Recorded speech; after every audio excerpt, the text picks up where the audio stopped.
dan lebih privat belakangan ini. Sekitar 3 minggu ke belakang, ini puncaknya bahwa yang bersangkutan terlihat girohnya semakin tinggi dengan menyebarkan ajakan atau himbauan untuk amaliyah atau untuk melakukan aksi terorisme.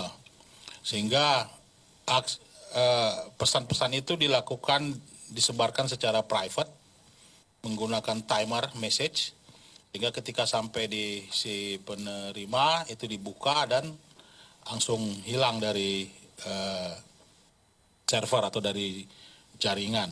Nah, ini sedang kita dalami postingan-postingannya atau private message itu dikirim ke siapa saja itu, Jenderal. Nah, kita kemudian mengamankan yang bersangkutan setelah memprofiling.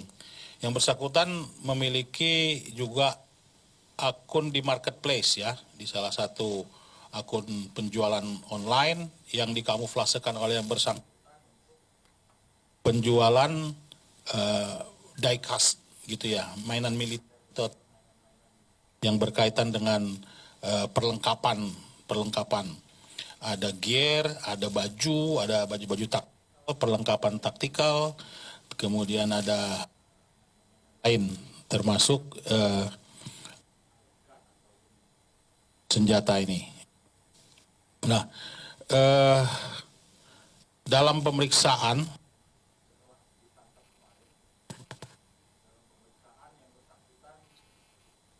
jelaskan bahwa inspirasi karena memiliki giroh setelah melihat aksi pemberontakan atau perlawanan dari Mako teroris di Mako. Ini dalam keterangannya ini masih kita dalami, Jenderal. Sehingga yang bersangkutan melakukan latihan-latihan, ya, udah beberapa kali melakukan latihan, ya, kemudian memiliki rencana atau niatan untuk melakukan aksi kembali ke Makobrimob yang di Kelapa II dan Makobrimob yang di Jawa Barat. Juga terhadap beberapa markas tentara yang sudah dikenali atau ditandai, diprofiling oleh yang bersangkutan. Nah, dari sini kita kemudian melakukan penggeledahan ke rumah dan kita sangat dikagetkan dengan barang bukti yang kita temukan pada hari ini. Seperti tadi yang Jenderal jelaskan, di antara senjata tersebut ada 4 yang memang pabrikan, ada 5 yang modifikasi, Jenderal, modifikasi dari air gun menjadi senjata api penuh, itu ya. Juga ada 2 pen gun itu yang bisa isinya 1 peluru tuh, Jenderal, kemudian ditembak langsung ke badan dalam jarak dekat gitu ya, pen gun. Dan yang lainnya nanti mungkin bisa kita tunjukkan pada saat selesai konferensi pers ini. Ini sebelum kami akhir, kami ingin melakukan himbauan sedikit, Jenderal, ya, tentang kewaspadaan. Jadi rangkaian dari cerita ataupun kronologis si tersangka ini, sebagaimana tadi pertama dijelaskan oleh Jenderal dan yang kami tambahkan tadi, kita harus semakin meningkatkan kewaspadaan terhadap propaganda dan penyebaran konten radikal ini.